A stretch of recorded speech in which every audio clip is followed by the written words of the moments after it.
So Spud, I got a photo from you the other day where you've met the gods of the trees, the gods of the forests. What was going on there? What's the Celtic one? What's his name? Kenora. Cernunnos.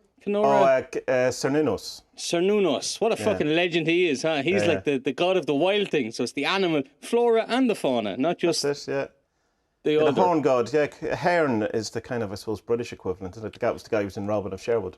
He's a cool dude, isn't he? Oh, was he? Yeah. Aha, okay, yeah. No, he's a cool motherfucker, all right. Yeah, no, since all this woundness that I am now find myself balls deep in, thank you, Tommy. No worries, no worries. That's what I do. Forests are... But then again, forests were always a cool place anyway. There's a little forest down where I live, and it was where the village was actually founded, 1,000-something years ago, and then it kind of moved up the hill. But the saint who founded the place... that's where he had his monastery and his hijinks and all that kind of stuff. Right. And I used to go down there because it was very close to me. I used to go down there often when I was a miserable teenager just to fucking get away from the noise and just find myself, man. You know, it was great. Yeah. And then you can lie down on I think I told you before. There's this big rock that's kind of stuck into a ditch. Well, it's not stuck. The ditch is formed around it or whatever. But you can lie down on it. And apparently this is where he used to lie, and there's a carving for like where he lay his head and where his feet were. Right. And like no one can reach his feet. He was this monstrously tall man. And I think he's supposed to have something to do with Columkill up in Iona and stuff like that. And now the good Iona, the island, not the institute, not the psycho Irish. It was nice. And but I must we've gone twice now with the family, and I must get out there on my own as well one day because. You know yourself, it's just watching kids and they're what's that? What's the frogs? Give me the frog! And then we saw some deers as well. God help you. I got to a forest twice, but I had the kids with me. Sorry, I seen a tree once last week. No leaves on it. It was looking very... You were knocking it down for firewood. It's all good, man. What's the crack with you? No one cares about the lockdown anymore in Ireland, it seems. But that's not true. That's not fair either. But it's just, you can definitely see that even every week ago, it's getting more lax. It's definitely getting more lax. We had like a house, not a house party, but I think what it was that someone set up a PA system in the front garden in the estate down across from us, and then everyone just kind of drank in their garden. And I was kind of go, well, fair enough. That's cool. There's nothing wrong with that. But there was was the music any good? Oh, it was your usual Black Betty, Bamalams, and it's okay. Toto. I can stomach that. Yeah, it's all right. You know, it's just like being at any biker rally, really. Yeah. But there's someone on Twitter, some journalist of some, I think he was just for Sky, and I used to be a real journalist, but now I'm with Sky. But he was like, he'd showed photos of the Phoenix Park, and there was people, out walking, and fine, and like they're not close together or whatever, and he's going, I was talking to a guard and he's saying we need to bring the army in to stop people doing this, and literally every reply was, shut up, you idiot. It was like, it's not punitive, we're not like being punished, it's not about everyone should feel miserable and not do anything, it's just don't social distance, stay away from each other. You're allowed to go outside, we're not in prison. It's just, and people seem to, there's two kind of sets of people, I think. One where they're completely, I don't care anymore, and other people who have become the most Procrustean people you will ever meet in your entire life. And it depends on my mood. So sometimes I'd go out for a walk and I see a bunch of like teenagers just sitting around, smoking grass. Basically, that's what they're doing. And part of me, old man Tommy goes, oh. But the other guys go, shut up, you. That's grand. Let them at it. Teenagers. Yeah. No, I wouldn't mind. Like, I went out on Sunday for a walk as well with ourselves, and almost everyone we saw were wearing face masks. A couple of people weren't all right, the rebels. But the cops were driving around, and we have these things in Poland, what do they call it, like city guards. So it's kind of like, they're not police as such, like they can't arrest you, but they can fine you. So they're like traffic wardens and all that kind of stuff. Right. So still government. It's not just like shopping centre security. Yeah. Sometimes they actually have guns. Actually, I've seen them at football matches. Actually, I've seen one shoot off a gun during a riot, a football match. A riot I was on a train. That's a story for another time. That was fun. And A riot I started on a train and got shot at. I'll no, tell you that again. I didn't start it. We were lucky we didn't get an awful hiding. But anyway, we had a scarf on for that team, not the other team, thank fuck. But anyway, yeah, so obviously they were driving around and, just, I'd say they're making sure people are just wearing the masks and there aren't big gatherings. And there weren't, like even Aga said to me, not a lot of people around. I was like, it's Cheshire on a Sunday. There's not a lot of people around Never anyway. was, It wouldn't be, But today, like driving around when we went off to the forest, it seemed like there was more people out and about. But like, it's a cracking day here, man. It's gorgeous. So it's going to happen. Poland has lovely weather. So did you see the terrible legal faux pas that the Irish government made on the lockdown temporary laws? No. What's this? Where they forgot to include Northern Irish people in it. So basically, anyone from Northern Ireland can drive down, go on the beach, hang out, buy ice cream, talk to their friends, have large gatherings, maybe have a gig. No problem. And the cops can do nothing. No way. Yeah. Just whatever. Just the word. Well, like it's just. But it's like, so my cousin who lives in Newry can go and visit the forest near me, but I can't. And you can't. That's ridiculous. Well, that 2 kilometre thing is so fucking stupid. Like. Yeah, no, it is. But I understand the not the reason, but I understand the spirit of it. What it is. It's like just try to keep people within, so that you're not. If Artie isn't infected, then don't let people from Monaghan come over. Like that's just, unless they have. I mean, that's just good advice for life anyway. No, yeah, in general, just everyone stay away from me. But like it's just, well, it's an arbitrary 2 kilometres. Like, I mean, there's like, there could have been anything, but I suppose it's like the 5 kilometres. Then you're kind of, I suppose you're getting, that could be someone in Dundalk going to the beach. You know what I mean? So it's or 10 kilometres then. So I don't know. I don't know how they're going to exit it, because they don't seem to really have an exit strategy. Some countries are a bit more assertive with it, like Poland is, and then you see this thing in Belgium. I don't know if it's true or not. I've seen it on the internet, so could go either way. But that you're allowed to nominate 10 friends you can see, but you can only see the same 10 friends. And I go, well, that's interesting. That's kind of one way, but you would have to have the same 10 friends. Yeah. Because if I have 10 friends and you have 10 friends, that's 100 people.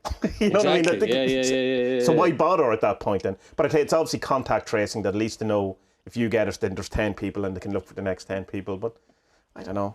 They have to do something. At some point, there's going to be a thing where you go, right, let's see what happens. Yeah, they're going to have to. I think the 8th of May is what it's going to be here. That's what it's penciled in.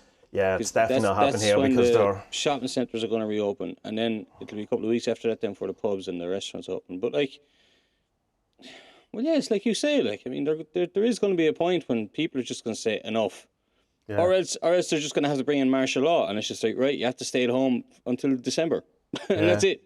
Or by penalty of fucking death, which you're going to get if you get it anyway. I don't know. Yeah, it's like, when is the cure worse than the disease and all that kind of stuff? Like, it's at the minute, I don't think it is. Like, I think it's fair enough. We can sit at home. It would have been very different 20 years ago when we didn't have any kind of social contact online, or it wasn't as easy to ring, video call your mother or whatever it is. Well, that's fairly easy for you, being she's mostly in the same room as you.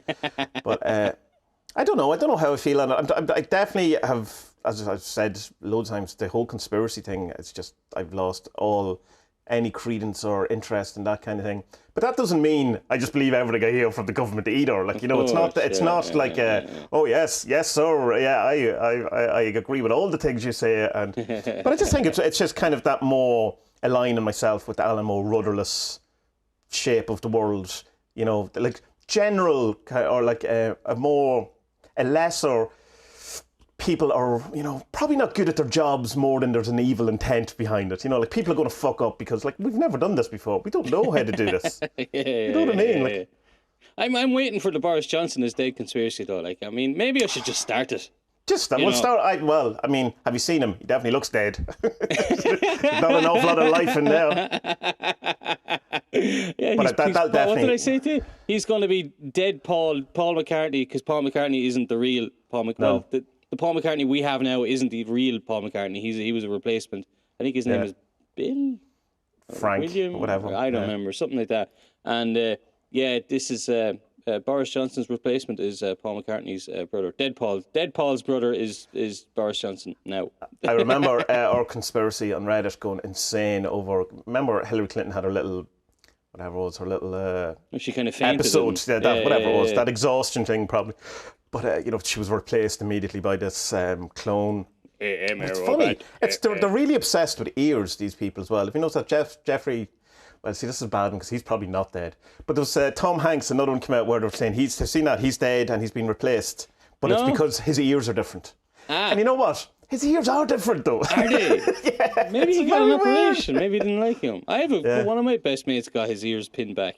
Yeah. But Hillary Clinton's ears also changed after she had whatever it was, whenever she died. When she died that day. I think the ears would be something pretty easy to make because it's just it's floppy skin. Like. Well, you see, even twins might have different ears because you know where ears grow your entire life, same as your nose. So like, if you start off being an identical twin, you eventually will get less and less alike because different things grow at different rates and all that kind of stuff.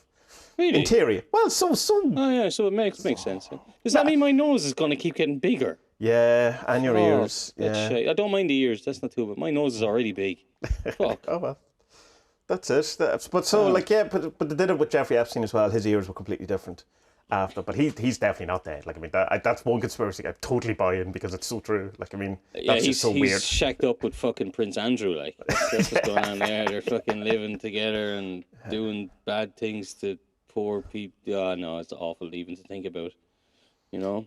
But the kind of the worst conspiracy flip-flop, I think, is that this whole idea that the government is only ever interested in economics and people making money. And so then we have this, and where to go, right, we're going to put people ahead of economics. Oh, no, you can't do that. Oh, no. Economics first, please, government. Yeah, but you said last week. No. I'm kind of the opinion that, like, anytime, I'm rarely watching the news now, but anytime it does come on and they start talking about the economy, I'm just like... That's in bad taste, like. Do you know what I mean? It's kind of like, it's like, do you know when granddad dies and they're like, right, sure, we're going to have to talk about the will then, aren't we? Whoa. He's only dead a wet Sunday. Jesus, will you relax, will you? And they're like, we have to get the economy back. It's like, no, hold on now, just wait. It's like, at least it's not as bad as Grandad dying and then Uncle Albert being brought in by the end of the episode to replace him. Yeah, that was a good move. But Uncle Albert's funnier than Grandad. He is much funnier anyway. That's only fools and hearts. If like your Brazilian listeners are just going, what the fuck are they on about? Yeah, as if they know most of all the rest of our references. But yeah, no, it's very like now I do understand. Like it is a worry, obviously. That's not to say let's never think of the economy or whatever. But when it gets to you see those signs people hold up, let the weak die. I need a haircut, and you're going, someone literally made that sign. Well. Oh, I seen a picture on the internet which may or not have been photoshopped. I know. There were these Karens in America having hairdresser protests. Yeah, that's very bizarre, isn't it? Massage is an essential and all that. Well, I'd say it, maybe, but not in the same way food is, or keeping people alive is. Yeah, it's fair. I saw a good meme about like how the far right over there now have finally they flipped and now they're fighting for minority rights. It's like, whoa, hold on now. Whoa, what the fuck is going on here? Maybe the world did end in 2012 and it flipped, man. I don't know. I started reading something about fucking Terence McKenna was one of the guys who did all the work on did lots of work on the 2012 Mayan prophecy stuff. Right. And yeah, that's after freaking me out a bit because I'm like, nah, nonsense. Because my argument was always that, well, the calendar is wrong anyway. So, like, we're either 6 years behind or 6 years ahead, or we could even be up to 11 years ahead. So, 2012 either happened 6 years ago, or it's going to happen in 6 years, or else it happened 12 years ago. So, you don't fucking know, like, No fucking clue. Oh, it's happening now. It's happening constantly. Maybe and it's an ever today. state of... Yes, maybe. I don't know. My head's wrecked thinking about the world, I think it's hard. This is a kind of... where my burnout, and I have to be kind of careful of, is not only am I kind of being pummeled, is that the word, with stuff of a pandemic and a really serious natural, is it a natural disaster? Well, whatever it is, like this kind of thing. But at the same time, while trying to get your brain around that, you have a huge noise of people also saying, no, it's not. It's something much worse. You have to also worry about it not being a pandemic. And you kind of bounce back and forth between, you see something go, oh, it turns out that the death rate is so low that this is, no, it's no different from the flu. Literally the next one is, millions more people are going to die. All the figures are wrong. And sometimes it's the same person posting it and you go, what is going on? Yeah, it's yeah, you don't know what to do. No one knows what to do. That's the weirdest thing, I suppose. So, like, what can you do then? Just carry on regardless? No, you can't do that. Carry on cautiously. Probably that's the best thing to do. Well, it's just it's do what you can do, and it's like as we talked about last week. What if you can make masks, make masks. If you can make podcasts, make podcasts. If you can only sit at home watching Netflix and eating ice cream, just sit at home and watch Netflix, but don't feel bad about it. It's just that, like, if you're at home sitting watching Netflix and eating ice cream, but you could be making masks, you probably should make some masks. Maybe, I don't know. Maybe. But then again, it's the same thing. I went for a walk during the week and I wore a mask for the first time. And I met two people, both work in the health industry. One is a nurse and one is a carer. And one was wearing a mask and one wasn't. And both of their bosses had told them completely opposite. Wearing a mask was great, wearing a mask was dangerous, and both coming from the same alleged health governing body. Like, that's mad, no? It's insane, like, you know. Yeah. It's so. But like, I think I don't know. I mean, the whole mask thing. Just like I don't get.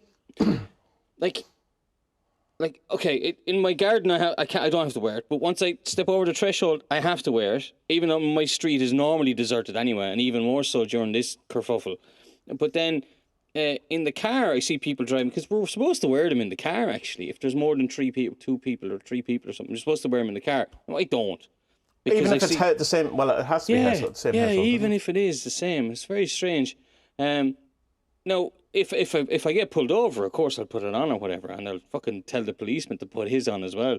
But they do, even though the police are driving in their cars and they're not wearing their masks. So it's like, what the fuck's going on? And they also don't have to wear seatbelts, you know. Yeah.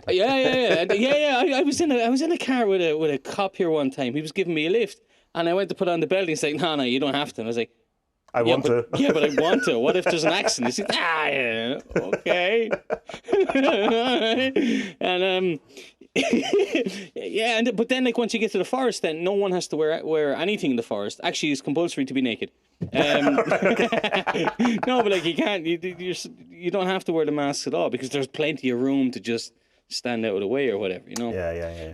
I don't know, Tommy. I mean, I'm still just playing it ear by ear, trying to see the reality transurfing thing, trying to see the advantage in it, and just I have a ton of work I still have a ton of work to do and catch up on, and I'll get a bit of it done. But if the football is back in 2 weeks' time, as it's supposed to be in Germany, then I'm back to work. Well, hey, So I don't know. I mean, I can't be miserable or down about it, because I'm powerless. It's the whole stoicism thing. It's like there's no point in worrying about, because it's going to be what's going to be. That's it. Yeah. I'm just hopeful that it doesn't come back very badly in the winter or whatever. But if it does, I'll be ready for it. Yeah. I hope. Well, we will be, because it won't be the first time we've ever gone through this pandemic. Yeah. So we're already at an advantage if it happens again.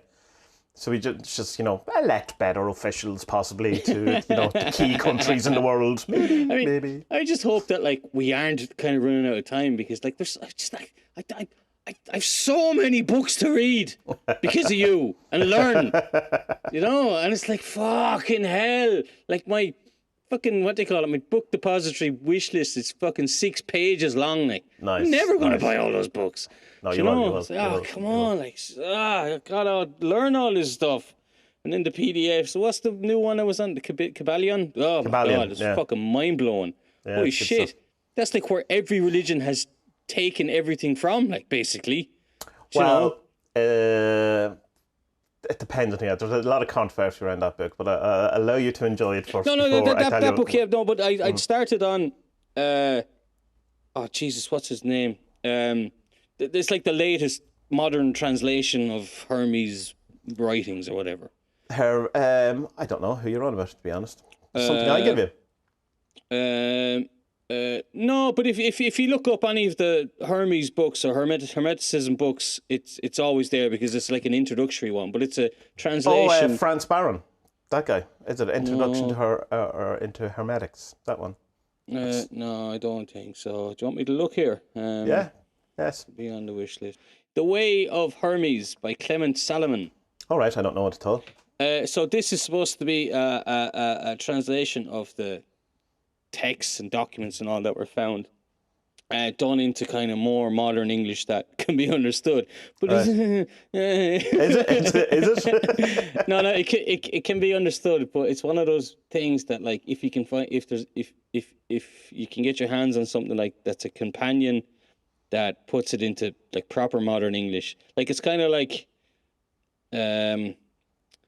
it's written in a way it's that Hermes is talking to the illuminated or the one or the god, and he's just conversing with him and asking him questions. He's like, so okay, yeah. So if the universe is this big, well then doesn't that mean that something had to be made for it to be put into? Yeah. Oh, okay. And who made that? You know the answer. Okay. And so the thing that made it then, does that know what it made? Yes. So it was a conscious decision to make it by it. No. Oh, God. Oh, okay. All right. So it's all this question and answer, and it doesn't actually give you the 7 principles. You get me? Right. Yes. Yeah. That's what I'm getting at. But the Kybalion is much more straightforward. And I know there is controversy about it, all right. But like, you can see already. I'm only about halfway through, but you can see already that like so much, like it must. His teachings must have been so profound and well known in that part of the world that just all of the other religions that came from there have all taken it. Yeah, you know? Well, certainly you can see its influence on all of New Age. Like it's effectively that's where it all comes from, and and it runs through so many different things. But so it's a debate as whether it's the origin of it or whether it's kind of taking from all of these things and putting it together, or whether it's all rubbish or it has no actual heritage at all.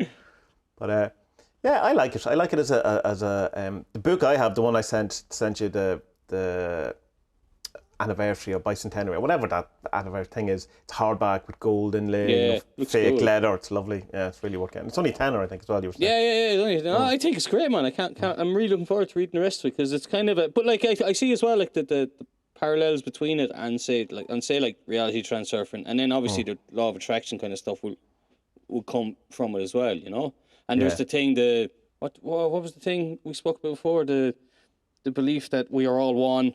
Whatever it's called. Non-duality. Yeah. Why can't I remember that? It's so easy. Duality, non-duality. What the fuck is wrong with me? And that's just a major part of it. And then there's the stuff about like Christianity used to teach. The word is gone. I was only talking about yesterday because there was a fly hitting off the window yesterday. My mom was like, "Kill the fly." I was like, "Man, that could be an auntie coming back to say hello." What do you call that? Reincarnation. What is wrong with me today? I know. I was like making videos yesterday, and I couldn't. No words would come into my head, and I was trying to come out with that if Muhammad can't come to the mountain, the mountain comes to Muhammad. That's the thing, and I was just Moses, St. Patrick. Who's going? What mountain? The Pharaoh went to the field, and then the sheep. No. And anyway, so the old Christian church used to teach this reincarnation, and a lot of the Gnostics, well, they still do, and I think the Coptics might as well, but the Gnostics it still comes up in and stuff. So like, that's obviously where that came from. They took it from there, and like, I don't know, like, anytime, like, maybe it's because it's bet into us when we're young, that reincarnation is nonsense and that it's the devil's work. But on one hand, it horrifies me, but it also is like, oh yeah, that's kind of cool. I get another shot at this, and I'll finally get to see the fucking Stonehenge or Machu Picchu because I'll come back in South America, but like, the other thing of that, there's only one person reincarnating through all the different lives. That kind of idea that you're going to have to do every single life. Yeah, wasn't that? That's the egg. That's the egg, and that's that film, the awful one with CGI that Hugh Grant is in. Is it Hugh Grant? Maybe I dreamt that. I want to see this film. Hugh Grant, an awful CGI film about reincarnation. Is that a thing, or is that a dream? I think it's a film. Maybe it's not Hugh Grant. Maybe it's Tom Hanks. I don't know who it is. It's definitely Tom Hanks. Adrenochrome, Hillary Clinton, 5G. God, I don't know. You know what? Aggie said to me last night, she's like, she came up to me on over, just give me a kiss, which she doesn't have very often. And she's like, I was like, what? I had a dream about you last night. I was like, what do you mean? She's like, it ended badly. I'm like, whoa! And I've brought this up like 5 times today, and she won't tell me what the fuck happened in the dream. Yeah, you definitely died in the dream. Yeah, but that's okay. I don't mind dying in other people's. I don't even mind dying in my dreams, because dying in a dream is like, it's just symbolism for something is ending. That's totally fine. And that's always. Yeah, everyone agrees with that. Or you're going to die. Or I'm going to die. But I'm going to die anyway. It's whatever. It's going to happen. Jesus. But I know we're going to get onto Transurfing later, but I like what he says in the book about dreams, and he says that they are, your subconscious is on a different lifeline and exploring possibilities there. It doesn't mean it's clairvoyancy. It doesn't mean it did happen in a previous life form or anything like that. It's just your subconscious looking at possibilities. Like that's cool. That's really cool. If it's real. Let's just decide it is. Why not? Yeah, well, that's it. Like, you know. So, reality transurfing, we've been mentioning it a number of times. We never actually went through fully what it is, have we? I think we've done pendulums, have we? We've kind of talked about that. Yeah, we mentioned pendulums before, right? And you have finished the book, so you're the expert here. Because you're going to quiz me now. On page 342, third line down. Let me stop you there first. Look at this. Do you remember I bought these? Can you see them? Oh, the cards. The tarot cards. They're tarot transurfing cards. And you said last week that you never touched a set of tarot cards in your life. And look at you being a liar. I only opened them today. Ha ha ha ha ha. Yeah, but you still touched the box, so they were in your hand. No, I didn't touch the box. No, I know. Man, it was still in the. Oh, letter. right, in the thing, so right? I forgot about it until this morning. I was putting kind of stuff together for the podcast, and I thought, Jesus, I have the tarot cards, and especially to link it in with like last week where we were talking about tarot properly. And is it 78, 22? It's 78 cards. It's 78 cards, but it's a totally different thing. You have duality kind of things. There's like some represent the mind, some represent the soul. There's like the ace of souls, the ace of the mind, the page of souls, the priestess, and all this kind of stuff. And then there's all these. Yeah, just it's very different. I wasn't expecting what it was at all. I thought it was. And is there a book with it, or is it? Yeah, there is a book with it, and it's obviously all in Polish. So that's going to be that's very fun. Helpful. No, I think what I do is if I translate maybe one card a day kind of thing or something like that, then I'll get through it that way, because I think it's an interesting idea. I don't know if they're putting out ones in English. I think the Rene Garcia who runs the YouTube channel, I think she said something a while ago about them possibly doing it. Right. But I'm not sure they're actually endorsed by Vadim Zeland, the writer. I think they might be licensed and done by someone else. I have a sneaky suspicion. Like, his name is in the book, but his name isn't as a writer. Yeah, right. You know? Based on Vadim Zeland. Yeah, stuff. I think that's what it says. Yeah, but that's just my pidgin Polish, like, you know. But So, reality transurfing, the book. As I said, it's written by a guy called Vadim Zeland. Do we know anything about him other than he has these cool kind of amazing interview videos in Russian on YouTube of him just kind of sitting beside a fire with glasses on and looking glasses on, look like a James Bond villain, and he's totally from the future, man. He's not of our era. No fucking way. He's travelled back with the grey aliens from Sirius to fucking put us in our place and give us some help. Because he's a pessimist that comes across in the book. He's not too hopeful about the future of the world. You know, but he says because most people are going the wrong kind of way, materialism, consumerism, blah, blah, blah. But he says with the principles of transurfing, we can all change it around and just become what humans are supposed to be, or something like that, you know. But he doesn't think it's going to happen. So that was reality transurfing. There's literally no point to it because we're all going to die anyway. Yeah, I'm going to believe that he's wrong.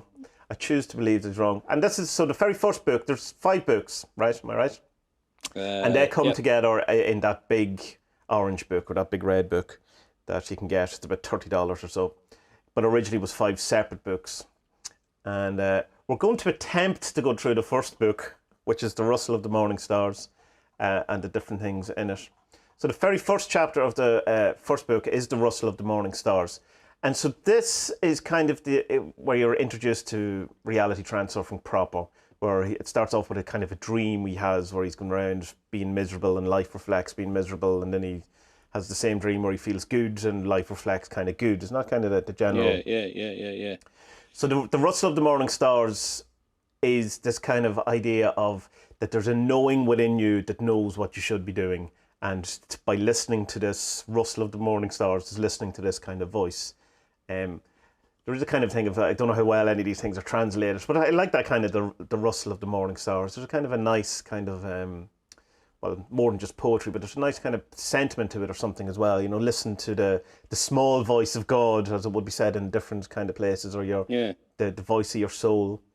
But it's the reality transurfing is the idea that every possibility is being played out somewhere in this kind of field of what's it called? The alternative space. That's it. Yeah. So so you're within one of these things, but that everything you ever wanted it's also happening right now, and that the closer you get to that, the more it's you get what you want kind of thing. But you can't move from a distant stream or life, kind of lifeline to, instantly getting everything you want because it's too big of a jump. So in some way you have to kind of jump smaller jumps, chunk it down, rather than going straight for being a millionaire. You start off and go, well, I'll get a tenner. And, that's so because it's easier to do. Well, at least that and it's that it's this, that if you don't, like, it's this idea, if you don't have a goal or if you don't know what's doing, it's just to listen to your, this inner voice or this type of thing that is your true self, or it's in some way leading, it knows what you want more than you kind of know or something. It's just all kind of similar territory of different kind of occult and new age and spiritual type of ideas, listening to this inner guidance, this, in Catholicism or Christianity, it's the Holy Spirit. Like, it's the same, in a sense, principle that's pointed at in loads of different places. What do you think about that? Like, do you think there's an inner knowing, or there's some essence of you? Well, see, like, it comes up later in I forget which chapter it is, but he comes up, he goes into it properly, and he talks about the unifying the mind and the soul, because he's like, this listening to the rustle of the morning stars, that's to listen to your soul. But he says that the soul it's really difficult for the soul, or the heart, if you can call it the heart if you want, if you're not, of the religious kind of mind. If it says in it, like, if you don't like the term soul, then use heart. Okay, right. fine. Yeah. So if he says that the heart can't speak, the heart can only act, but the mind controls the heart, and it's only during things like dreaming or meditation when the heart can let its not thoughts, but let its goals kind of be known to you, or come out, Right. So he goes into that a bit further. So, but like, I mean, listen to your heart. Yeah, do. We were all brought up on that 1980s power ballad. Yeah. Look, for me, me, Tommy, like, this is the first book about this kind of stuff that ever kind of popped up on my radar. And I don't know. Like, I just knew in the first couple of pages, I was like, yeah, you got me. Like, right, I'm balls deep in this, as I said before. Like, it's just, I don't know what about it. It's just it's just this mammoth book that's, how to explain it. It's actually quite simple, but it can get complicated. But then he brings it back to the simple as well, And I think that's just, like, he's supposed to be a quantum physicist and a big computer IT dude. So I reckon he's the type of fellow who is like, yeah, that TV remote, I know it works. I need to take it apart to find out how it works, and then put it back together. you know.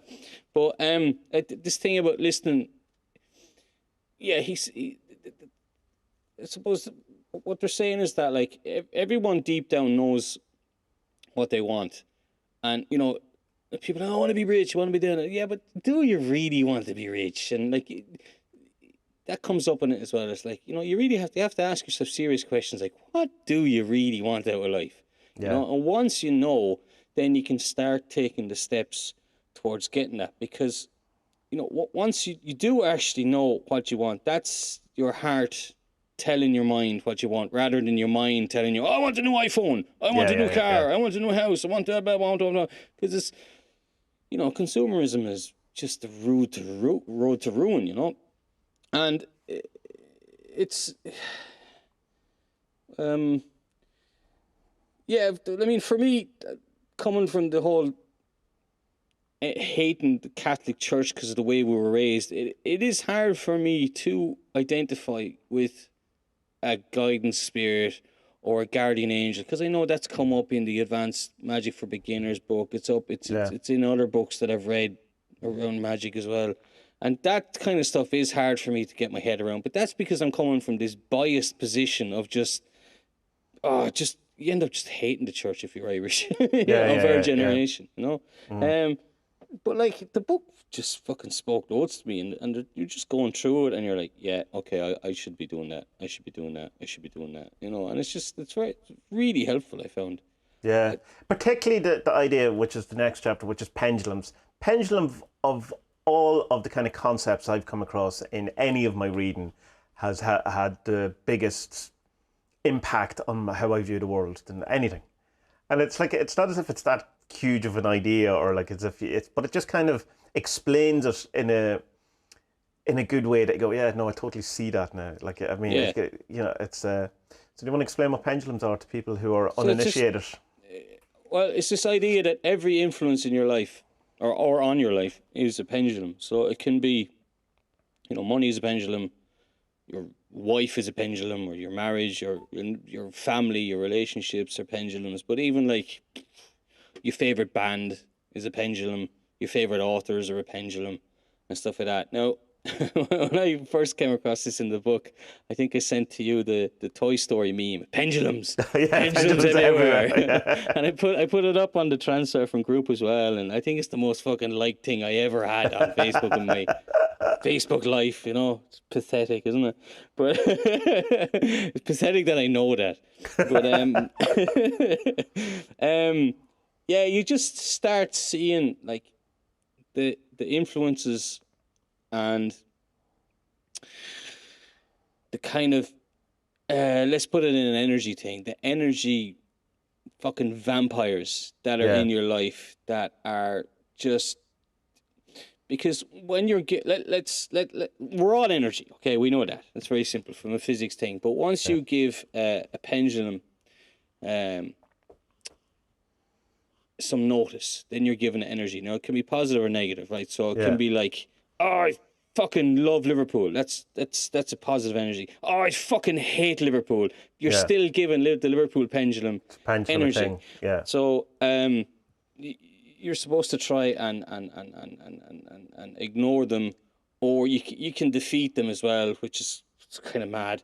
But like, I think a good example of a pendulum, I suppose, that's very obvious to people, is your family unit, in that there's a certain type of energy to it. There's certain rules that you have to adhere to, which is why you're called an adherent to a pendulum if you're kind of caught in the vortex of it.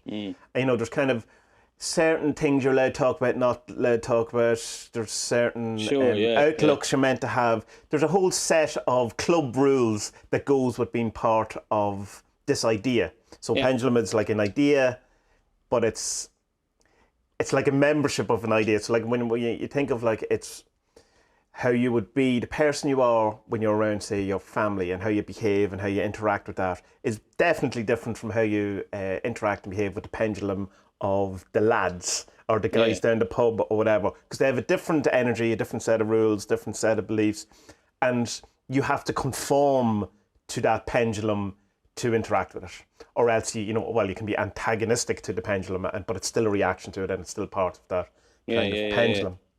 It's just that like what's so good about Zealand's way of doing it is that he just explains it so well, what these manipulators in your life really are, and you can just kind of see through the cloud and just say, right, shit, I don't need this in my life. What am I doing?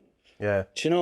And like, well, I don't need to be spending, like, I mean, like, it's stuff like, I don't know, for example, like a couple of years ago, or about a year and a half now, or 2 years ago now, I stopped buying new clothes because I'd watched this brilliant documentary by Stacey Dooley about the cotton industry. And I was just like, right, that's it. I'm not buying clothes anymore. They're the worst polluter, far worse than any other. They try and blame the farmers. The farmers do fuck all compared to the clothing industry. So I'm not buying clothes anymore. And then you realise, like, just how that's a massive pendulum, fashion. Fucking huge. One of the biggest ones. And you just get sucked into buying. Like, I'm a sucker for, like, football shirts. I'm a fucking sucker for, like, I've loads of Italian football team shirts that, like, and I mean, I don't know half of them. You know what I mean? I just like them because I like wearing football. But like, it's a weird thing because with an English football shirt, I would only ever wear a Liverpool one. I would never wear a Man United one or Birmingham or you know what I mean, or Aston Villa or anyone like that, or Man City or anything like that. But like, because it's Italy, I'm like, deadly. All their shirts are lovely. So I just but it is this huge. Or it was this thing for me, and you're handing over 70, 80, 100 euros every time for this shirt. That's a pendulum. That's not needed. So get rid of it. Don't need that. So, like, obviously I'd done this before the book came along, but that places it into what it is like. And you just see as well stuff that maybe starts coming into your life, and you can say, oh, that's a pendulum. I got to beware. Or got to be wary of that, and don't let it become a big thing. Because he says, like, the way to deal with it is just like, right, see it, identify it, and then you can ignore it, or you can fight against it, or else you can use it to your advantage. And he explains in it later on, like, how people become like celebrities and stars is that they usually don't play the pendulum's game at all, so that it actually works, that the pendulum reverses on that person and they rise up to the top, and then loads of other people follow that person. You get me? Yeah. No, I get it. Yeah. It's mad, like, it's really, really mad. But the first thing that you'll come away with after reading it is like, oh wow, okay, yeah, I don't need that in my life. Don't need that. Don't need that. Don't need that. Don't need that. Okay, I need that. So now I'm going to make it work for me. Yeah. You know? It's mad just how, like, we obviously were aware that you say, with my example, like, act differently with your family than you do with your friends. But when you kind of see, oh, right, that's why, and when you put it in that kind of encapsulation, and then you kind of go, oh, well, it's more than just that. It's also the Facebook group. It's also whatever. It's Tommy and Spud's interaction. This is a pendulum here. This podcast, Discord is a thing, and it's all. And it kind of got round. Remember the video I did ages ago where I was talking about who, am I an actual person other than a collection of other people's ideas? Yeah. And this is kind of mentioned in the pendulum thing, and it's something I forgot about. It was just when I was looking through it. It's just the idea of your genius, which I suppose would have been originally called a daemon, the same type of thing. But it's that when you remove all the pendulums from your life, or whatever, what you're left with is the thing that called the genius in reality transurfing that is not under influence from something external. And so that's that's who you are before the shit of the world gets thrown at you and you go, oh, or before the world tells you who you are, and so it's trying to, so I suppose the genius is in a sense come back to, would be part of that still small voice of your soul or your heart or whatever, your holy guardian angel that is the genius then would be the 4-year-old or the 3-year-old, because they're not influenced by the pendulums yet. But but how quick, like my wee man's, he's a year and a half, over a year and a half, and he's definitely in the choo-choo pendulum. He's in the YouTube pendulum. He's he loves Blippi.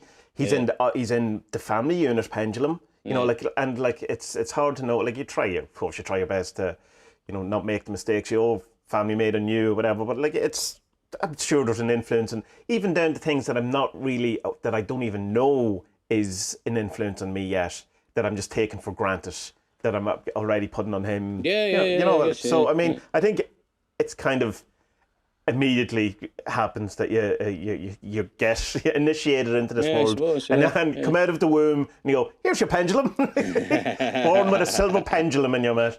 But I like that kind of idea of the. What would it be like if you removed... Well, I don't think you're probably able to remove all influences of the world. I don't think it's possible. Well, that's the thing. Like, okay, so you can say that, like, something like... say supporting the football team as a pendulum or whatever, yeah, and then you realize, you know what, I only like football because my friends like football. I don't even like it anymore. So you can get rid of it in your life, but like you can't do that with your bitchy granny. Do you know? Like, Well, you probably could. Well, you When people do can. stop talking to No, their okay, family I know members. you. Okay. So then you can't, ignore your brother, because you live together. You know what I mean? Your brother's Yeah, an sure. asshole, Yeah, but yeah. you live with him. So that's a Well, I pendulum, right? suppose So, but I suppose the thing was is organize your life to stop living with him. You know, like that's like well, yeah, if you can. if Oh, you can. But I mean, it's obviously like it's not everyone's situation. Like it's no, easy but there's to the say thing in about a like you can defeat the pendulum, or you can use it to your advantage. But then there's also a thing he says about you can rent yourself out to it, and that's it. Yeah, I just hope that's just a bad translation. So I don't like it at all.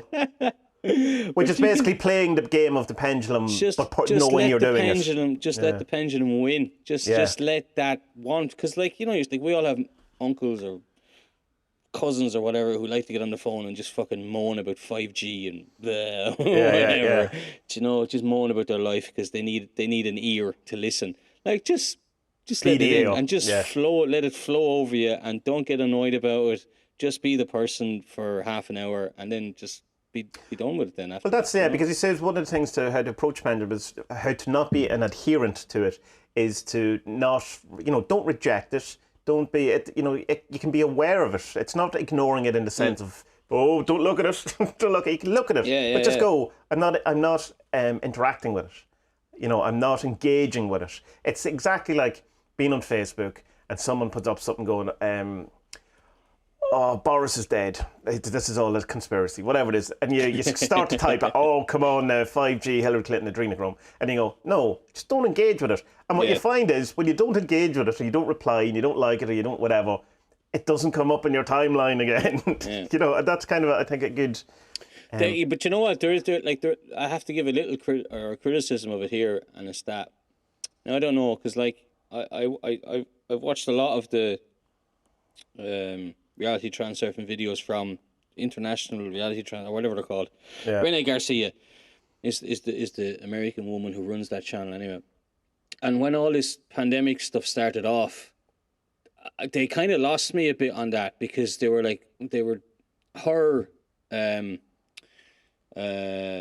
her reaction to this was, oh, it's a pendulum, let's just ignore it. And it's like, no, I'm not with you there, love. I can't be with you there. Like, this is a pandemic. Like, we need to see the advantage in it. Would be my understanding of reality Well, I also for think something like that. Adam Zealand would agree with you in it, because he says sometimes you can't defeat the pendulum, and you have to, that it's like he says, because he goes that whole thing about the health. But he goes, well, if you were in a situation that you ignored or whatever, you probably wouldn't get sick. But it's very unlikely that you're going to be able to do that a lot of the time. If you're in a room full of people with plague, you can ignore it all you want, but the pendulum is far too big for you. So you have to, it could come in a different way. But that is one of my big kind of issues with all of the kind of new thought or law of attraction stuff, is that it can be a victim blaming thing, that 9/11, everyone who died in 9/11 were vibrationally matched to be in that building that day. And there is a bit of it that comes up later on in different things, kind of like that, which I don't like. You know what I mean, and it doesn't. Like, even if it's true, I'm still not going to like it, but which doesn't mean that it can't be true, of course. But it's just, I don't like it more than and I also don't think it's true, because I think it's it's another form of the Catholic thing of, you're a shitty person and you should feel bad about yourself and it's your fault. Yeah, exactly, yeah. And trying to control or trying to make the world seem that if something bad happens to someone, that's their fault, therefore I won't do that thing, and so nothing bad will happen to me. So you have to blame the victim to make yourself feel safe, which is, of course, ludicrous. Yeah, because bad things happen to good people all the time. Like, absolutely, yeah. And there's just, like, okay, a lot of these things will say there's no chance or there's no luck, but I don't know, man. I mean, there's still genetics. And there's still the whole thing of that, like, there's all of these pendulums going around, and like, to kind of assume that you're more powerful than pendulums that have been around thousands of years. or like if you want to put them a pendulum, like an archetype, or systems of governments or whatever. Like nature is a pendulum, that thing. You're definitely not defeating that, no matter how much you ignore it. No chance. No. Oh, there's a tidal wave coming in. Yeah, just won't look at just that. Turn my back on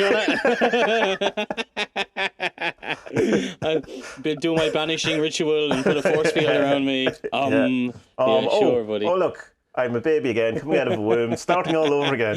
Maybe I'll learn something. Now I have to learn another language. At least I can see your auras. Yeah. Someone hands you a big pendulum. Oh, no! So the next bit is this idea of the wave of fortune, which is also... I suppose I always find it easier to see the wave of misfortune, which is catching up in a kind of a sequence of things getting progressively better, but more likely, if you're like me, things getting progressively worse. You get up in the morning and, the cat meeps at you, and then the coffee spills, and then, the house explodes, you lose your job, whatever it is, that kind of thing. There's something, and I haven't come across it yet, but I've always had this idea that when you have these little... Okay, I've noticed then about me, and I've tried to see it on other people as well. It's that like say, for example, I stub my toe, or as I'm walking, I drop a little bit of water or whatever's in the glass. And usually I find that I'm thinking about something... something bad. Or I'm thinking about something that is distracting me from what I should be doing. And I've always had this weird thing that, like, no, I shouldn't be thinking that. That's why that happened.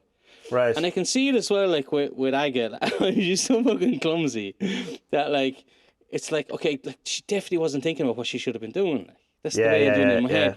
But, like, so this is kind of in with this, because I haven't really come across if there's anything, if other people have experienced it in that way, because it's not like bad luck. It's not like you get a finger chopped off, but it's kind of like, I always see it as this kind of nudge from something and just say, cop onto yourself. Get back to what you were doing. I wonder. Oh, yeah. My kind of thing, I have externalized it a bit, but it feels like the universe has, in some sense, or my life or whatever it is, friends have become antagonistic to me and are trying to annoy me. But of course, that's my mood. I'm in a mood of thinking the world is antagonistic and trying to annoy me because I stubbed my toe and then the coffee spilled and the cat is on fire. And that it kind of feels that kind of way. So in a sense, what I always found is that the law of attraction to me, how I proved it, was that when I'm in bad form, really shitty things happen around me. You know what I mean? And I can kind of go, right, that seems to be, my mood seems to be having an effect on my experience of the world more than just me colouring it. Like, it seems like... But it's still down to, I suppose, that you're in this mood and then you go down, you're making a coffee and you're probably slammed the cup a wee bit harder than you probably should. You're probably not paying as much attention because you're arguing with your wife in your head or whatever it is. You pour too much milk in.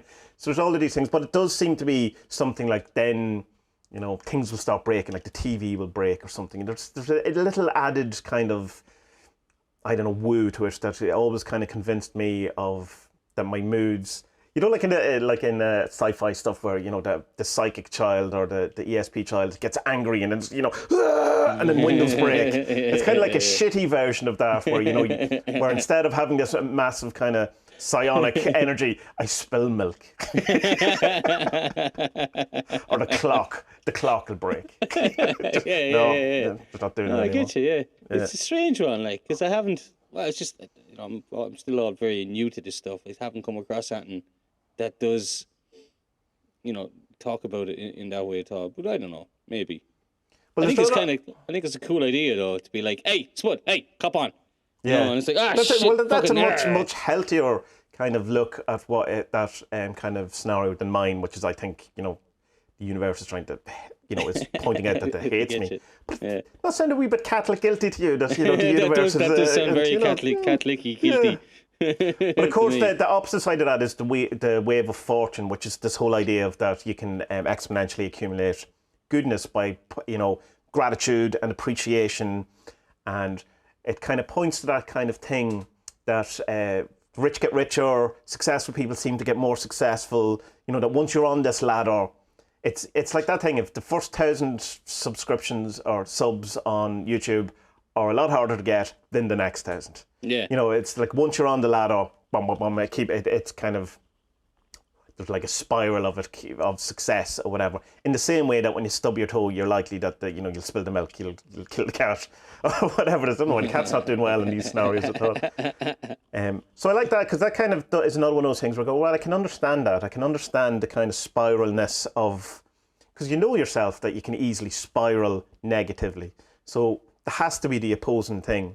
But it does seem to me, at least in my makeup and my kind of psychology, that to do the positive thing, to be negative seems to be more of a default natural reaction to stuff, and positive is work. You have to cultivate it, you have to work on it, you have to keep at it, because if you don't, you just default to, oh, it's all shit. You know, there's this kind of thing of that it's much easier, much harder to be grateful and appreciative than it is to be miserly and kind of, you know, oh, this everything is shit.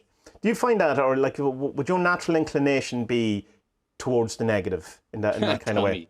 Tommy, come on, how many years do you know me, man? Come on with you. But I mean, like, yeah, but you know what? Yeah, I think I have changed quite a bit over the last couple of years, though. 2 years anyway, and you know, and I'm not as quick to being judgy or quick to find a negative now. Like, but like, I mean, I have to put a lot of it down to the fucking book. Like, I do, because it's just like it drums it into you. Like, just find the advantage in it. Whatever, like, as bad and as horrible as things are, just take a minute and just say to yourself, right, I've chosen to be in this bad mood. Like, I've chosen, okay, yeah, all right. I woke up this morning because the kids were screaming, fighting at each other, and that put me in a bad mood. But, like, fucking man up. Just go downstairs and just fucking try and get them to reconcile, or else just separate them. You know, whatever it is, like I don't always do it. Of course you don't, because it's very easy to fall back into old ways, and you just fucking storm out with it, and you're like, shut up, whatever.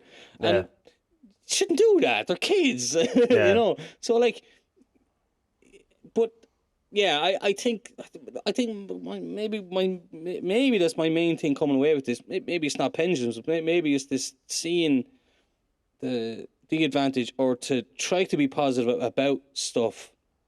Like, I guarantee you, Tommy, if this pandemic happened 5 years ago, I'd be fucking tearing my hair out. I'd be on the brink of fucking depression and suicide. And now I'm like, sure, so it's grand. Yeah. You know, it's grand. And you know that I'm not bullshitting. You know me for many years. Yeah. Definitely would have been up the walls, driving everyone mental. I definitely would have totally seen the. I was saying this to Vanessa yesterday. I think we were out for a walk, and I was going, I wonder, had I not gone through all the kind of therapy stuff I'd done in the last year or whatever, and all the kind of introspection and trying to, you know, sort this shit out. Had this happened, would I have gone full conspiracy, full negative thinking? This is, you know, or even thinking, all right, I'm definitely going to die. Would I be locking myself in? And of course, I don't know the answer to that, but I definitely don't think I would have had the positive experience that I've had by this lockdown. Like, this lockdown has been very nice to me and has treated me very well in many different ways. Mostly because I decided to approach it that way. That wasn't going. It was not that, like, suddenly, you know, you wake up, oh, the pandemic, and there at the door goes, oh, here's some money for you. You know, you're all right. You're safe. This is well. I'm as likely, you know, to be affected by this badly by everyone else. You know, the whole world could fall apart. This could be the end. This could be everything. But I'm just not going to do that this time, because that's what I would have done. You know, and if there's ever a testament to how your attitude going into something affects your experience of it, this has been the greatest lesson in that. Jesus, for sure, like, you know. Yeah, man, agree with you.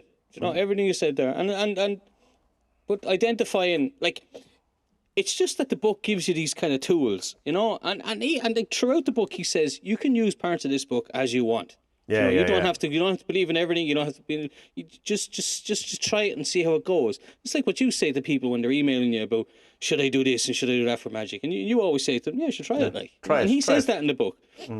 So it's just that you can just identify stuff, and you can. It's kind of like, you see something shitty on Facebook, or someone leaves a crappy comment or something.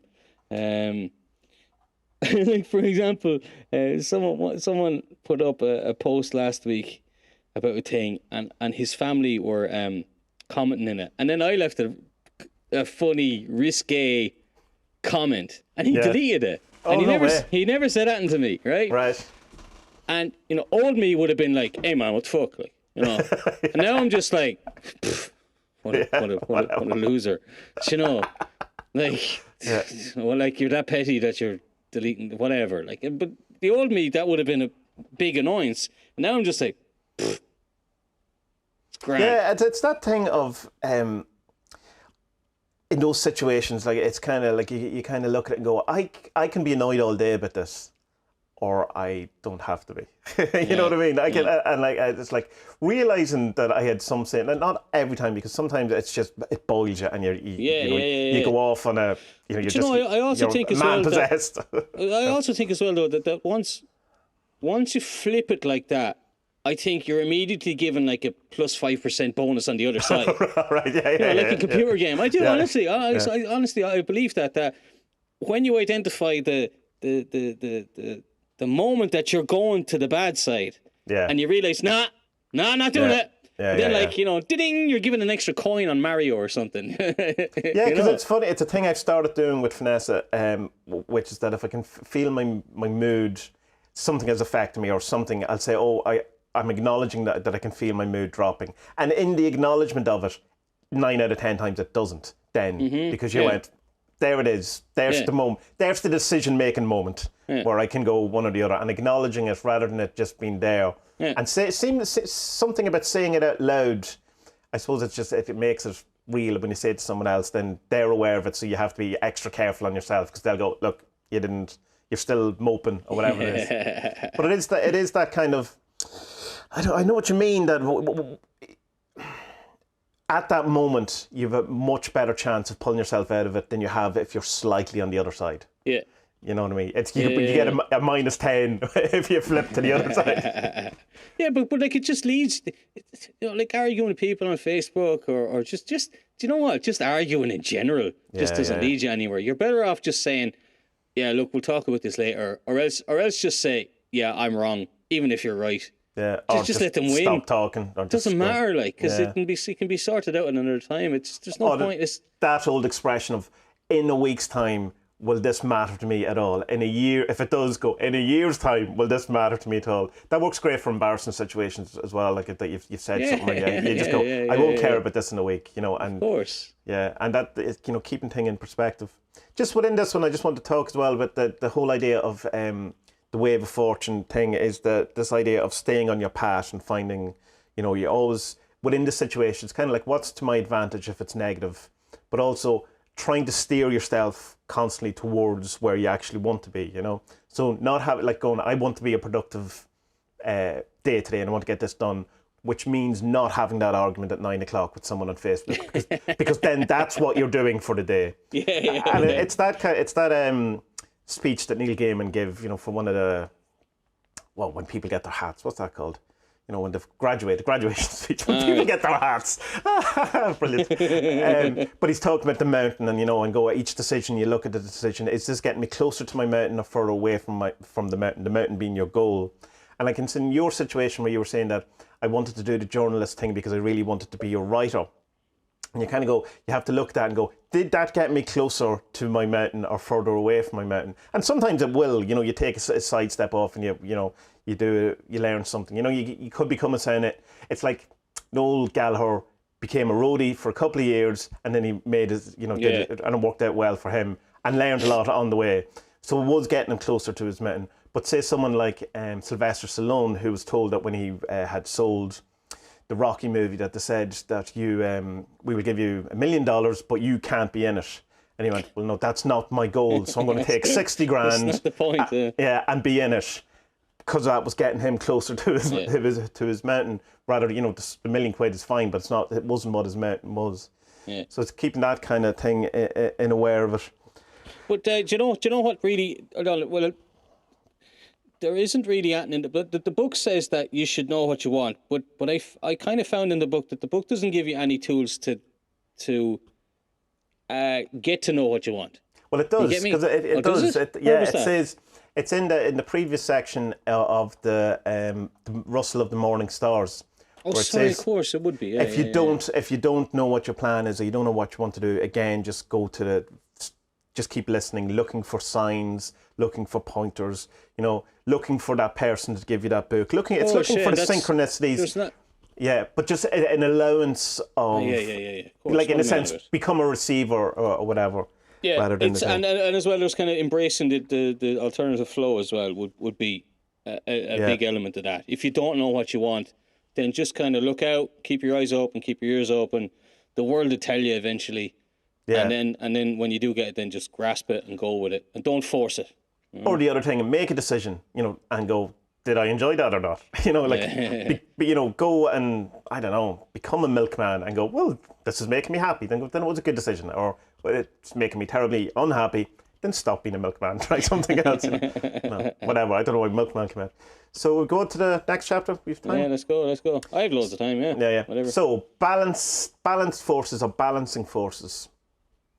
So this is a hard one to kind of get your mind around. It's the whole idea of dropping importance on things, because the way it explains it in the book is a bit woo, in that it's saying that there's this kind of universal need to keep everything in balance and homeostasis, and things keep things the way they are, so that when you try and do something magnificent or something big, the universe will go, oh no, we're trying to keep things the way we are. Calm down there, Sonny. Yeah, just calm down there. And this manifests in your life as that when you first try to do something of personal meaningfulness, that you'll start immediately getting a feedback of the opposite of what you want. Which, people have, that seems to be anecdotally anyway, a thing that particularly in creative industries, people come across, in that the moment they start to want to go into the studio to record their album, the mixing desk goes on fire. These kind of, like, I know that's an extreme example, but we have that kind of insidious thought that we've talked about before, that when you show up, that the universe will have your back and everything will go great, and it will be, you'll be brought out on a magic carpet and flown to your new life or whatever. Yeah. And of course, no, but it's Murphy's Law then. I know he talks about Sod's Law, and he calls it Sod's Law, not Murphy's Law. But as well, there's that, like, the first time I came across this was years ago, like a teenager. Someone gave me that fucking Paulo Coelho Alchemist book. And he had a thing that just that right at the very end, before you get to your goal, you're tested on all of the things that led you there. So like if it was me and you making a video, you'd be like, oh, fuck, the SD card's not working. The shutter won't open, or da-da-da-da. And you're like, okay, I'm just being tested here, right? Fuck you, universe. I'm going to fix this. Well, maybe don't say fuck you. Just say, okay, I know how to fix this. So you just fix it, and you just get on with it. And don't be moaning. Fadim Seelan's kind of fix for it is this dropping importance idea, which is brilliant. Like, I mean, again, like pendulums, this was another huge kind of learning for me, because it's in magic. It's kind of, the notion is of this lust for result, which never sat right with me, because how can you not think about these things? That you like, if you're doing magic to pay your rent on Friday, how do you not think about it all week? And it's kind of, it feels like it's set up in a way to kind of go, well, that's why it didn't work. It's kind of this catch out, like it's this kind of, but I do understand the thing behind it. But for me, it was always, don't obsess about it. Don't be sitting there waiting for the kettle to boil because you did magic for the kettle to boil. Because as we know, it never boils if you look at it. So that, to me, don't obsess about it, is kind of different words of drop the importance. Don't make it as such an important thing in your life that it becomes harder to manifest, becomes less believable for you to have it, that it becomes a bigger goal than it needs to be. Yeah, and it's just the same with like sigils and stuff. It's like, right, make your sigil and then do whatever you do to power it, but then forget about it. As much as possible, but don't go insane if you remember it, thinking, if it does come back into your head, then you can rethink about it, have it charged again, and then let it off. And it's exactly what dropping importance is. It's like, but also it ties into what you said there a couple of minutes ago about, like, is this going to matter in a week's time? No. Is it going to matter in a year's time? No. So it's like, you might be in the height of it and pissed off and annoyed at everything at that moment, but then just catch yourself and just say, this doesn't matter. What am I doing? Yeah, yeah, yeah. Do you know, and you'd be grand, like. Yeah, it's that thing that Austin knows from Spare. Am I right?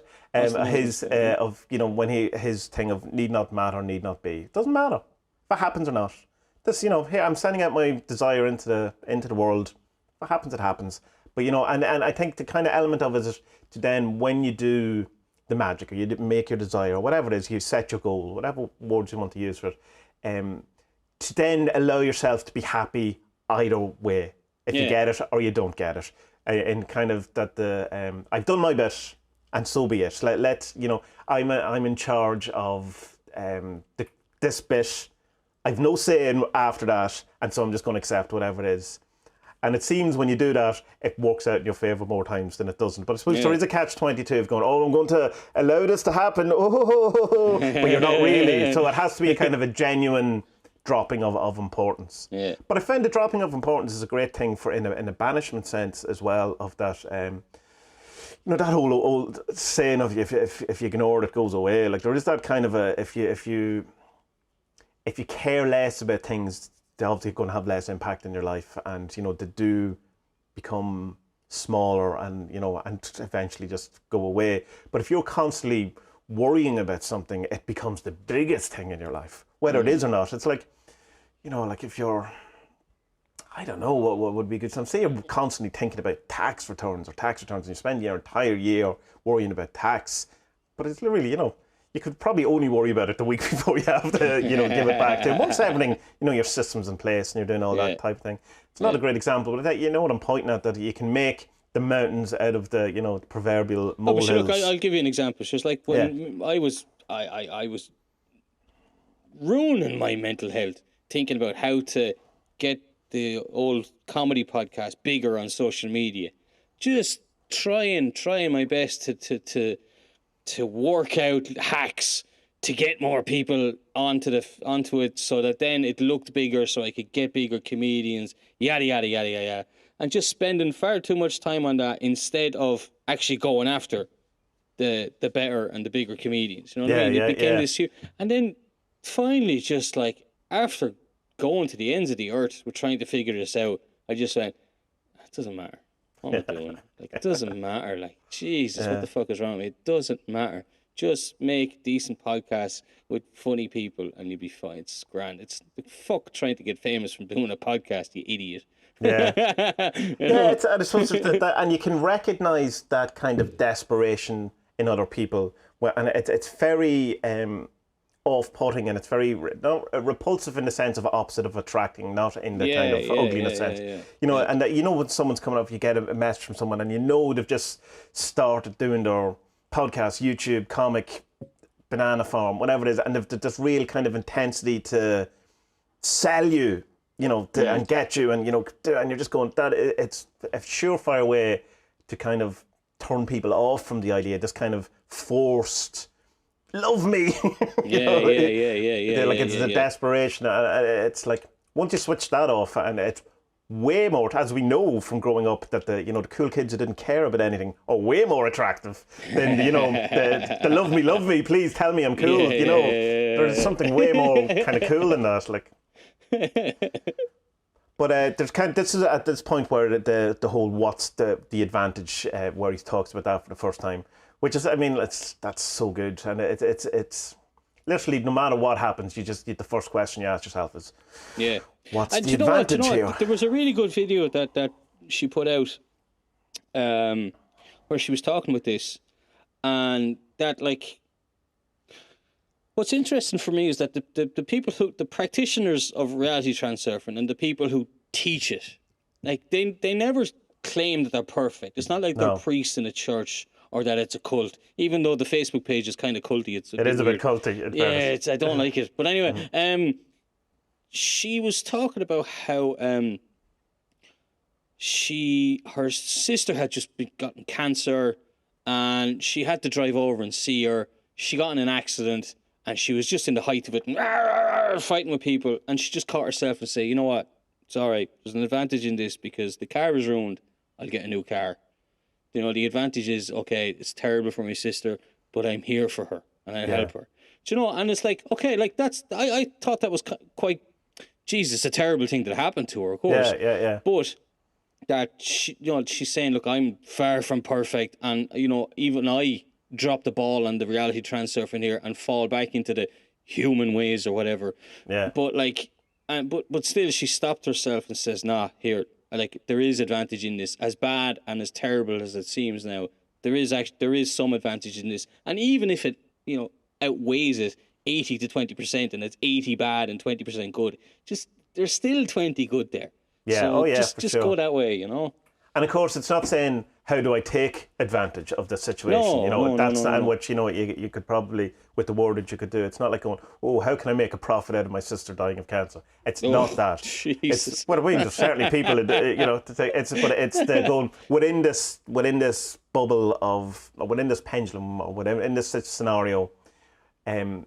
It's mostly a way of engaging gratitude and appreciation for the bits that are, it's like, say, at least I can be here for my sister, or at least, there's something good out of this negative thing. It's like people say, like, come back. And I remember, that putting up that post where I was saying that, remember that after the plague, the Renaissance came.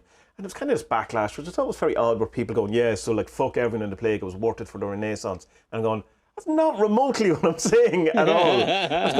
It's the point is that it's like, even after all, terribleness, there's always a kind of moment where, the future could be, and might be great again, or it might even be better than it was. But people didn't like that. One of the other comments came back was, yeah, after the plague was the Renaissance, and then the plague came back, and I was going, oh, right. What do you do with that? Like, yeah, but I mean, and then, there was a couple of world wars as well, and, maybe, I don't know. And that's the kind of, I suppose, what people that I find kind of tiring is this insistency on negativity and of seeing the dark, and the one thing, in a sense, the world ends, to be doom and gloom. And I was definitely part of that whole pendulum for a long while, and it's like when you pull out of it, you kind of, and this whole section is saying that, it's about not, don't judge people at, or so you can obviously evaluate people, but don't, it's not like saying, I'm a better person because I no longer think the way that is. It's like, I'm better than that person because they still think the way I used to think. It's not a judgment in that way. It's going, I no longer think that way, and I'm much better off for it from me. That's it. That's as far as you go. Yeah. But it is. It's much better not to have an insistency in negativity. But that doesn't mean that you think everything is great and the world is made of puppies and roses or any of these things. Like, that's a thing people seem to think, that there's a naivety to positivity or trying. I don't think it's naive at all. I think it's really hard to do. And it's definitely, as Grant Morrison says, it's an act of insurgency. It's a radical kind of punk reaction to a kind of an insistency on negativity and doom porn, and, not allowing to show that there might be a possibility of light at the end of the tunnel without that being ruined and, told you're a terrible person. But that is, that's how a pendulum gets you, isn't it? Like, it'll attack you as a person. We know that from families. If you try to, remove yourself from the group thought of certain family ideals or ideas, you get attacked as a person. Your character gets attacked, that you're not a good person. Irish people are particularly good at that one, So it's an interesting type of, there's a lot going on in that kind of thing. But he talks about unconditional love versus dependency, which is the idea of unconditional love is this non-judgmental. You just look at the world and evaluate, and you let it be what it is, rather than trying to change it. Dependency is looking about and go, that I can't be happy until other people change, or until circumstances change. That I can't be happy until the world changes, which is from reality transurfing, is a bad kind of view of the world, because it's a dependent view. Whereas unconditional kind of thing, the world is the way it is, but I can change, and I'm going to see what the advantage is in the bits that I can't change. You're always kind of on the positive. Yeah. So it's a very, like, this idea of balancing forces, where it starts off with it's just the whole idea of that when you do something, the world will try to keep it the way it is. And you can really see that in that kind of example I was saying of, like, the plague, the Renaissance. There is an immediate kind of backlash to it, but you can be pulled into the pendulum of that if you want, which we shouldn't, or you can just allow it, in this kind of unconditional love. But that doesn't mean that you're a better person out of it, or that you're elevating yourself. Oh, look how great I am. I allow these simple, great unwashed to have their doom porn.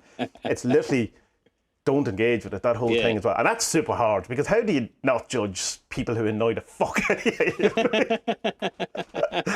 But that, like, I mean, I definitely do see the benefit to it. Like, yeah, it is hard. The judgy thing is hard. Was hard for me as well, because I was the type of fellow, like, you'd just be walking down the street with your wife or whatever, and you're just like, oh Jesus, look at the state of that. Yeah. About someone, and it's like, what am I doing? I don't do it anymore. Just don't. Yeah, I or at least when I do it, I recognise that I'm doing it. I'm like, don't do that. You catch yourself, kind of thing. We've 2 more bits. Do you want to leave it, or do you want to keep going, or what way are you? Look, we may as well finish it, Tommy. Yeah, we may as well. Right, so this is the induced transition is the next chapter, which I think my kind of idea of it is that when you allow the world around you to knock you off your path, and when you become part of group thinking, and where you kind of lose yourself in say, the pendulum of your family and never really discover your genius or, your individuality or whatever. That's what my kind of, what it pointing at, induced transition. Is that your kind of... Yeah. I think it's kind of like you're following your mind rather than following your heart. So say, for example, like what you said about the journalism thing. Yeah, I should have done a creative writing course, not a journalism course. But I was trying to use my brain to be smart about it. Yeah. Fucking stupid heart and soul. Fuck you. Yeah. No, but induced transition tradition is doing what you think you should do rather than doing what you want. Or it's doing what it's going off to study to be an accountant because your mammy wants you to, rather than going off and being a stripper like you always wanted to be, or whatever. Yeah, or whatever it is. Yeah, it's like I kind of given in to peer pressure in a sense, or society's exactly. It's needs and wants of your own. It's the forced thing that you're doing because you're being a crowd pleaser rather than looking after yourself. That's exactly what I got from it, And sure, I see you've written here Edward Bernays here, our old mate. Yeah. So like Facebook and Instagram and social media, all in there, like, full of these people wanting to be it or the thing or whatever, and it's just be who you are, like, fuck it, you know what I mean? And like having like the individual, and I know the individual, allowing yourself to be the individual you are, and I know I definitely wasn't able to do that for a long while because feeling that if I do come out talking about these type of things, say for instance even with the woo-woo stuff, that there's going to be ridicule and again, the attack on your character, because there was always that sense of that if you don't believe in militant reductionist materialism, atheism, that you're a stupid, dumb person. And a good way to ever manipulate me, if you ever want to know, is to attack my intelligence, because I find that that is probably less so now because I'm aware of it, but it would have been something, because I would have felt the need to, rather than being right or true to myself, probably too much of a people-pleasing type of thing that was going on, where I wanted you to like me. So therefore I'm going to acquiesce to your induced transition of saying that it's only intelligent to believe in reductionist materialist atheism, whatever. And so when I kind of realised I was doing that, the only thing is then to do the opposite of it in many ways, and just reveal to the world how unintelligent you are by believing in all this woo woo. Yeah. But it's just an example of that, or probably the main kind of stereotypical example, I suppose, is the becoming a doctor because your parents want you to be a doctor, but you want to be a rock star. But sometimes you should probably become a doctor if you're really bad at guitar. There has to be some element of that you have to, I suppose, take. Well, yeah, but this is the whole thing of that. Like, you do actually need to know what you want to be or to do. Yeah. I mean, like, I'm nearly 40 years old. I'm still not really sure. Like, I want to write this story I'm doing, but I also like knocking shit out of timber. Yeah. But like, I suppose it's that thing of thinking that you can only do one thing, though. Why can't you do 4 things? Yeah, this is a weird thing. Some video came up on YouTube the other day, like literally, like out of fucking nowhere. because a lot of the videos now on YouTube are either like music videos or stuff connected with like, you know, woo and Transurfing and all. But this thing came up about Casey Neistat had a video about like you can only be good at one thing or focus on the one thing. Don't try and be good at 10. Be good at one. And I'm like, well, fuck you. Yeah, I Do don't. what I want. I like Casey Neistat for the most part. Yeah. But I don't agree with that at all. No, I mean, why can't I be like, you know, pretty handy at 3 things and shit at 7? So I don't need to be. In his own I don't example, need to be like the best blogger in the world. No, man, like vlogger, whatever the fuck he is. He does a number of different things. He's not just one. He's not just a vlogger. Like Yeah, he runs companies. He set up loads of different things. I think it's that whole thing of, you know, the jack of all trades, which was originally a compliment. You know, you know, like that you're really good at loads of different things. But as well, Tommy, it's like I know from that, is it Briggs Mason personality test, Bears Mason. Like that's my personality type is the magpie who's like, yeah, I'm going to do this for 5 years, and then I'm going to do that, and then I'm going to do that, and while I'm doing that, then I'm going to do these other things. That's just who I am. Yeah, and once I accepted that that's who I am, like, it took a fucking ton of pressure off me, because it was like, instead of trying to be like fucking the number one, fucking I'm going to be the next Veronica Guerin and get shot in the head because I piss off drug dealers. No, just be like, yeah, sure. I mean, I'm good at writing, so I'll do that. But then I can also do this music thing, or I can also do this and do that. And that's the way I am now. It's like, okay, I'm going to write this story, but I'm also going to finish the documentaries, and I'm also going to be decent at woodworking. I mean, fucking hell. Who it does who can take stop me, Tommy? But who only can yourself. stop me? Only yourself, Spud. But it is like they say that taking the pressure off. When I realised I didn't have to be, you know, the charismatic rock star, you know, who could command any room he was in, and not that I ever could do that, but I had this pressure that if I wanted to be successful in music, that's who I had to be. You know, you had to be the great kind of stage presence and all that. And then one day I goes, no, I don't have to be. And it was like this kind of putting myself under this immense pressure, like being, particularly that I'm an introvert, to feel that I had to be not only an extrovert, but like a huge, massive extrovert, and going, well, that's what success is going. So success equals failure in that, because you are not that person.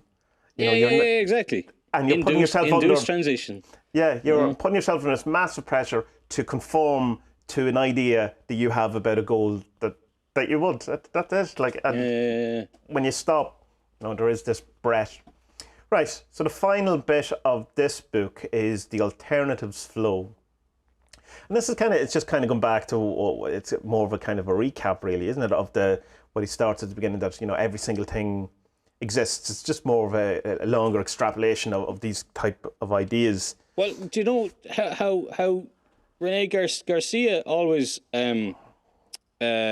illustrates it? Is she draws up a bendy river on a whiteboard and has a couple of rocks in it, and she says that, okay, if you can be stuck on this rock because you're trying to force something. You're wanting to be the rock star. You're desperately trying. You're playing these shitty gigs and shitty bars, and I'm just making this up now. But you're not. It's the truth. It's the story of my life. You're holding on to this thing, and you won't let go of it.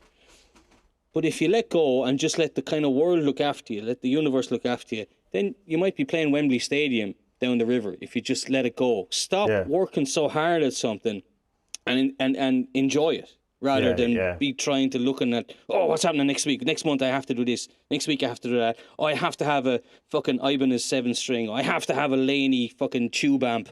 Nah, don't. Just write good songs. You know what I mean? That's what you need to do. But also just you have to let go of this bullheadedness of that you're going to change the world. You're not going to change the world. But you can change yourself to fit in better with the world, or not even that, not even about fitting in, but that you can change yourself and become better, because the world will look after you as you become who you're truly supposed to be. I think that makes sense. You sound like a magician of any magician I've ever heard in my life. Jesus Christ, man. Yeah, I know. Just listen to your holy guardian angel, man, and just relax. You know? I didn't say that. You pretty much did. I know, well, yeah, I suppose. The guardian angel thing is still hard for me. We're going to have to do an episode about that. I don't know. Well, Anyway, just back to think this of it. thing. It's same as what Adam Seaman says. If you don't like that idea, just call it your heart. There is an interesting thing that we does say about the heart and the mind kind of separation, is that your heart is connected to this alternative flows, this kind of space of variations, where all possibilities exist, whereas your mind isn't. Yeah. So the feeling is the more true thing rather than the logic, because it actually is connected. Where your logic is just kind of going, oh, look at all the evidence, this could be it. Where it's working stuff out intellectually rather than through an actual Yeah. And proper it's like connection to a thing. It's like that your heart is like connected to this. It's like this membrane thing that what's his name talks about. Alan Moore talks about him. Stradmere. Oh, the English professor. What the fuck's his name? He has this idea about the of this kind of quantum fucking.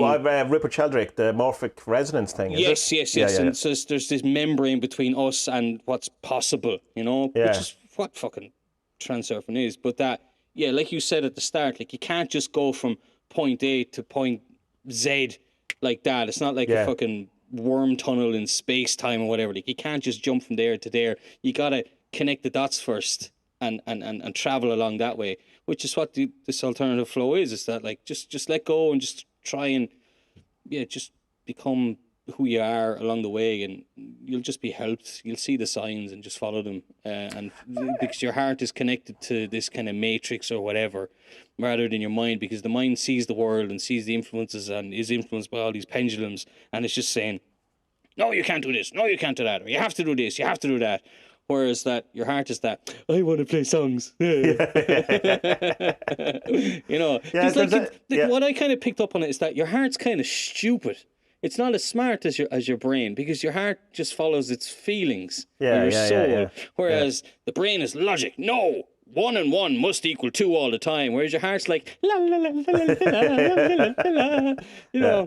So just be a bit more crazy. I think there was a nice thing, kind of way of putting it. Someone's left a message on the YouTube last week or something. I was just saying one of the things that changed it for, I'm going to say her, might be wrong, was that when she went from the mode of trying to manifest things, trying to impose your will or trying to get things, to instead to a kind of receiving mode, that things start working out an awful lot more. That you allow yourself to receive success rather than trying to make success. You try to receive love rather than trying to make people love you.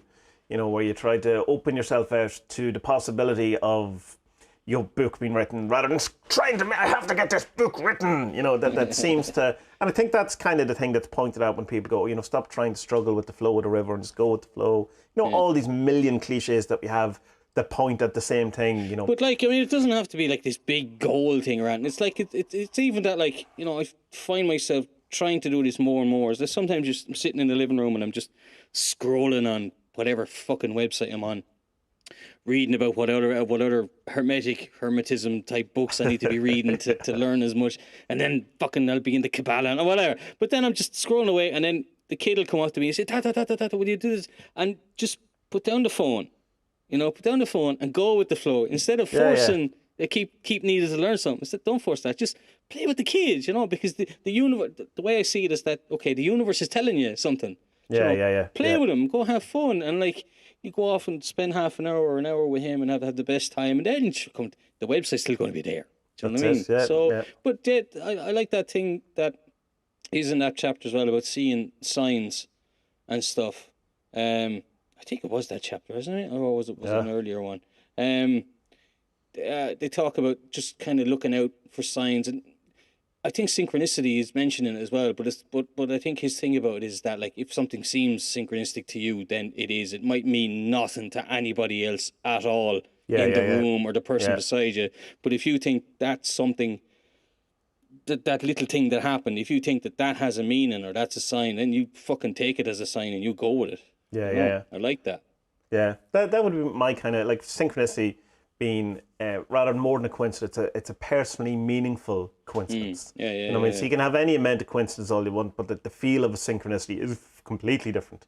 You get many times the advantage from go, oh, I was just thinking about you, and you don't care, and then sometimes you go, I was just thinking about you. You know, it feels completely different. You know, and so like that's always a kind of a marker for something. But like kind of there's just kind of expression as well of seeing every single thing that happens to you as a conversation with you and God. You know, that every kind of interaction or every kind of, you know, two birds appear, and that means something to you. It doesn't mean something to someone else, but it's a personal conversation with, you know, the divine or with the universe, your higher self, or love, or whatever is the word for the other thing that we're pointing at. You know, the bigger you, or the, you know, the non-dual thing, or whatever it is.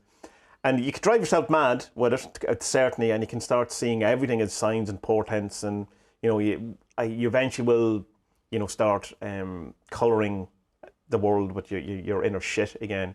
But I think that if you just rely on it, those moments of, you know, aha, or, you know, when it feels there's that little spark of magic or whatever, that you just kind of know there's something for me here that I should pay attention to. You know, and sometimes you pay attention to it, and then, you know, it's not that it's this big kind of a deal. It might be, as you say, you just get to spend half an hour of great crack with your son, and that's it. That's the bit. It's not that at the end of it go, oh, and I learned an awful lot about myself in that half hour.